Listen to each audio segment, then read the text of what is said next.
Shadow play, also named shadow puppetry. It's a type of play that utilizes light effect to project the performance of planet puppets onto a white curtain. This form of performance was popularized and widespread by the general public since 2000 years ago in China. It is likewise considered as the earliest type of human-dubbed moving pictures in the Chinese history. During the performance, the performers operates the puppets behind the curtain and associate with indigenous instruments and local dialect to demonstrate their own folk customs. In the past decades, when there hadn't got any movies, televisions, or social medias, on account of its variety of genres and intricate story plot, shadow play was one of the people's most popular choice of entertainment. Shadow puppetry was originated in China since 2000 years ago. It was invented since the warrior state period, around 475 BC to 221 BC. In Han Dynasty, around 202 BC to 220. The existence of shadow puppetry was recorded in a historical document called Han Shu, the history of ancient China during the Han Dynasty period. The observation revealed that the shadow play was started after the death of the wife of Emperor Han Wudi. Since the emperor was in a grave illness because of the loss of his wife, he could not focus on the government and political affairs. One night, the emperor and his assistant sat beside the curtains and watched the image of the emperor's past wife. The shadow of the picture was reflected in the candles and cast onto the curtains, as if his wife suddenly revived from the portrait. Hence, the assistant perceived an inspiration from the projection and created a performance by using a puppet doll that is simulated to the look of the emperor's wife. Then, he colored it and attached stakes to the joint of the puppet in order to make it movable. After watching the show, the emperor was extremely satisfied and could hardly tear himself away from it. Ever since then, the shadow play was born.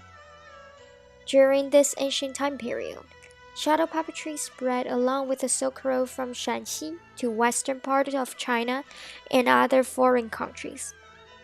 Shadow puppetry got popularized and flourished from Tang to Qing dynasties.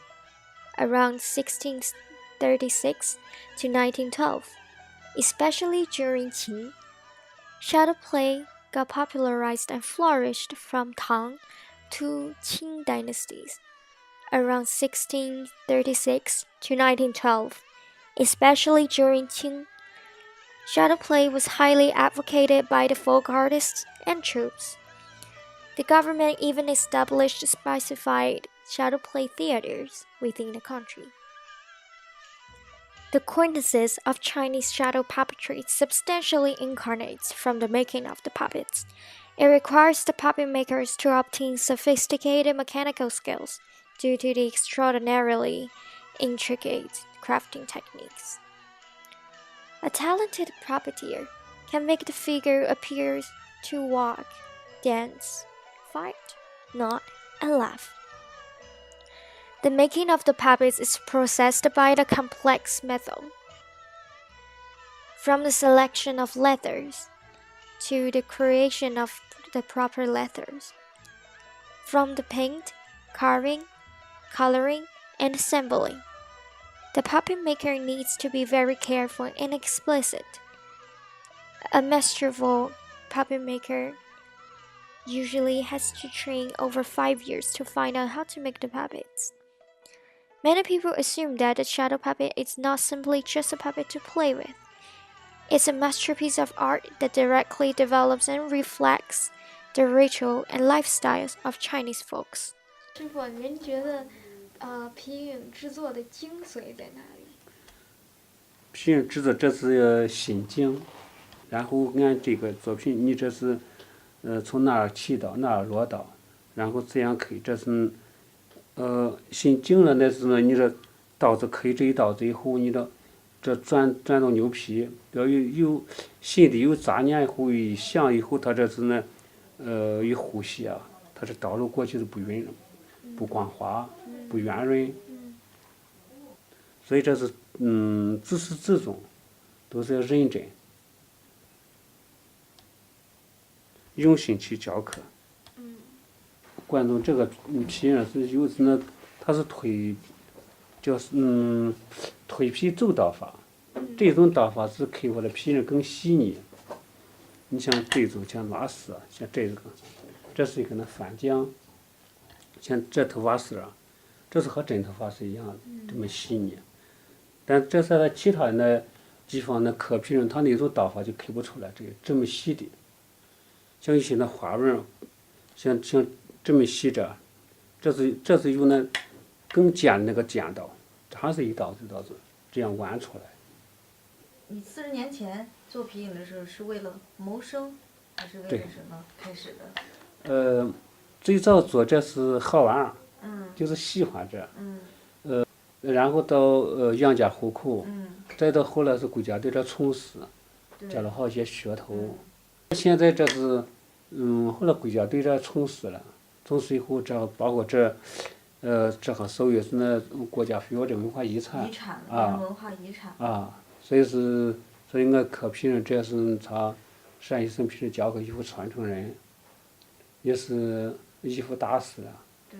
这个还是他中国衣服研究院特聘的民间衣服创作研究员。变成一种传承。In China, each region maintains various natural and cultural surroundings. As the representative of the North and Central region, Guangzhou shadow play associates with a strong folkloric styles and displays a variation of musical genres, dialects, and specific artistic aspects. Many newborn styles are derived from Guangzhou shadow play, since it is characterized by this unparalleled intricacy in design and cutting mastery. These puppets has to be around 12 to 14 feet tall and are most commonly made of cow hides. The major content of Guangzhou shadow play is based on historical events and folkloric mythologies, which obtain a high archaeological value. It helps reflect on its own personality to the art form in everything from aesthetic to musical influences.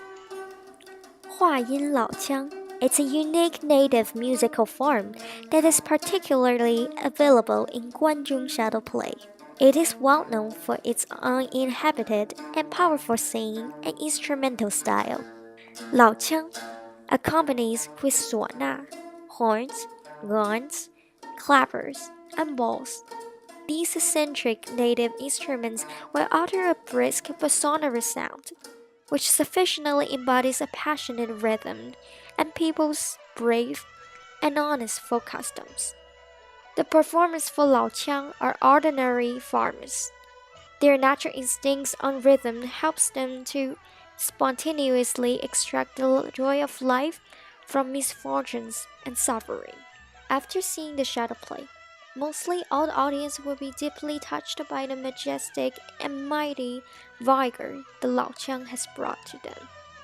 Shadow play is a treasure of Chinese civilization. As the earliest theatrical opera, for over 2,000 years, Chinese puppetry has merged traditional ethnic culture with abundant, fascinating stories, distinctive art forms, and musical styles into one. Shadow play is the abbreviation of ancient civilian life. People gave a planar puppet and anthropomorphic expression throughout detailed and meticulous demonstrations. People in the past decades rely on this traditional performance art and make livings from it. But in our days, shadow puppetry became a valuable and intangible cultural heritage. It is the fruit of wisdom from the ancestors. The emergence of shadow play reflects people's artistic attainments and their imaginations of life. Even though shadow play is no longer the backbone of entertainment industry, It still maintains a tremendous popularity in today's Chinese society. In addition, shadow puppets also frequently appears on the top list of preferred souvenirs for the tourists today.